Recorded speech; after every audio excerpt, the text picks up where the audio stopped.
ওই যে দেখছিস একটা প্রাচীন হ্রদ, ওটার নাম নিশির হ্রদ। ছোটবেলা থেকে দাদা নানাদের কাছ থেকে শুনে আসছি ওখানে গেলে অনেকে আর ফিরে আসে না। বহু বছর ধরে এরকম অনেকে নিখোঁজ হয়েছে, ওদেরকে আর এসব বলো না।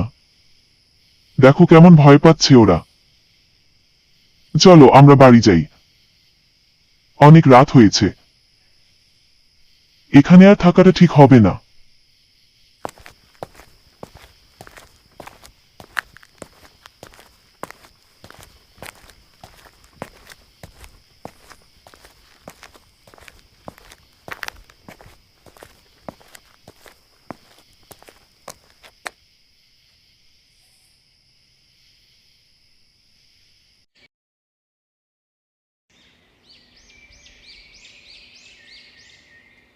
দাদুমা, আমি কাজে যাচ্ছি। সন্ধ্যার আগে ফিরে আসবি।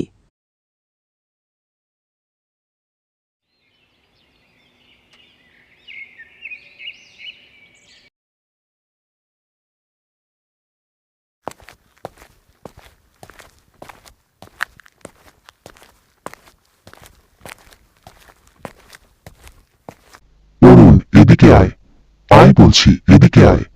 কে আমাকে ডাকছে এত রাতে? ও মাগো, এই তো সেই নিশির ডাক থেকে ভেসে আসা কণ্ঠ। নিশ্চয়ই ভূত।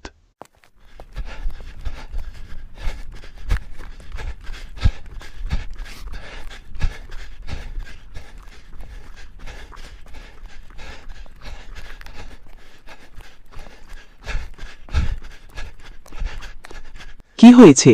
এভাবে হাঁপাচ্ছিস কেন? দাদিমা, আজ নিশির রাত থেকে আমার নাম ধরে ডেকেছে। তোকে বারবার বলেছি এত রাত করে বাড়ি ফিরবি না। দাদিমা, আমার ভয় লাগছে। ভয়ের কিছু নেই, আমি আছি।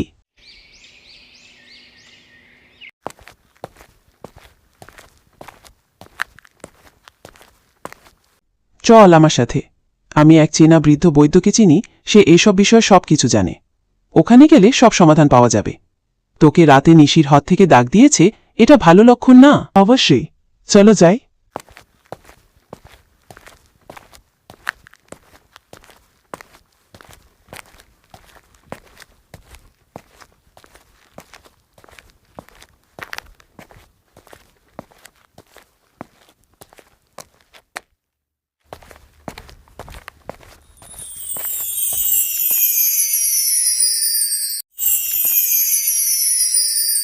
নিশির রোদে যে অরুণকে ডেকেছে সেই ভূত সম্পর্কে জানিস, সেটা বল আমাদের।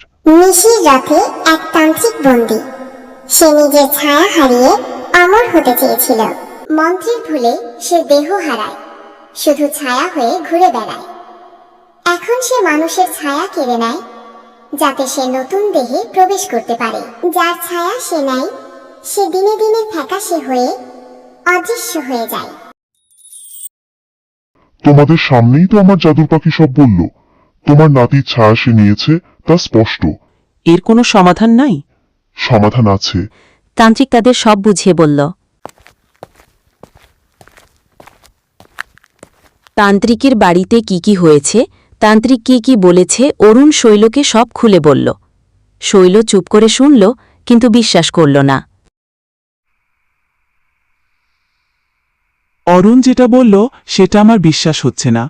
আগের দিন দাদুরা ওসব বলেছে, সেই জন্য অরুণের মনে ভয় ঢুকিয়ে এসব বলছে। এসব আবার হয় নাকি? আমি আজ যাব সেখানে, প্রমাণ করে দেব এরকম ছায়া তান্ত্রিক এসব কিচ্ছু নাই ওখানে।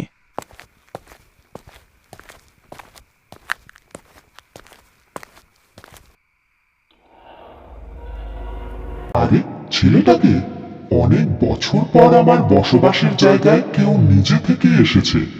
এই সুযোগ তো হাতছাড়া করা যাবে না। দুইটা ছায়া পেলে আমি খুব দ্রুত দেহ পাবো, সাথে শক্তি তো দ্বিগুণ হবে আমার। আশেপাশে তো কাউকে দেখছি না। গ্রামের মানুষ আর অরুণ মিছে মিছে ভয় পাচ্ছে। এখানে তো কোনো প্রেতাত্মা নাই। আরে, এসব কি হচ্ছে আমার সাথে? আমি কেন ছায়া হয়ে গেলাম? আমার দেহ কোথায় গেল? অরুণ ঠিক কথা বলেছিল। আমাকে এখন কে বাঁচাবে? আমি আর বাড়ি ফিরতে পারবো না। অরুণও জানতে পারবে না, তার প্রিয় বন্ধু ছায়া হয়ে বেঁচে থাকবে।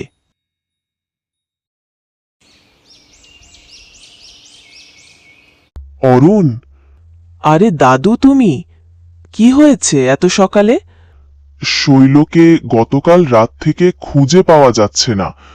কিছু লোকজন বলেছে শেষ নাকি তোর সাথে দেখেছিল বটতলায়। দাদু, আমার সাথে কথা শেষ হলে শৈল আমাকে বলল, তুই বাড়ি যা, আমার কাজ আছে, আমি পরে বাড়ি যাব। তারপর আমি বাড়ি চলে আসি। চলো তো দাদু, আমরা তান্ত্রিকের কাছে যাই। চল।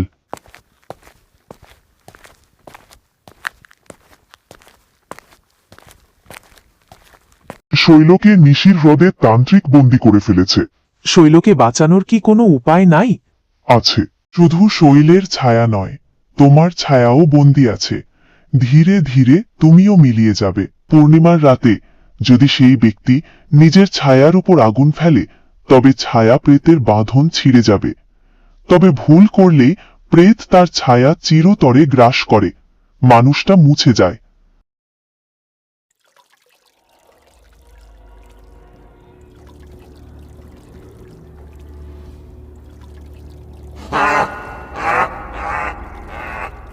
আরুণ, তোমার ছায়া তো আমার, এবার দেহটাও দাও।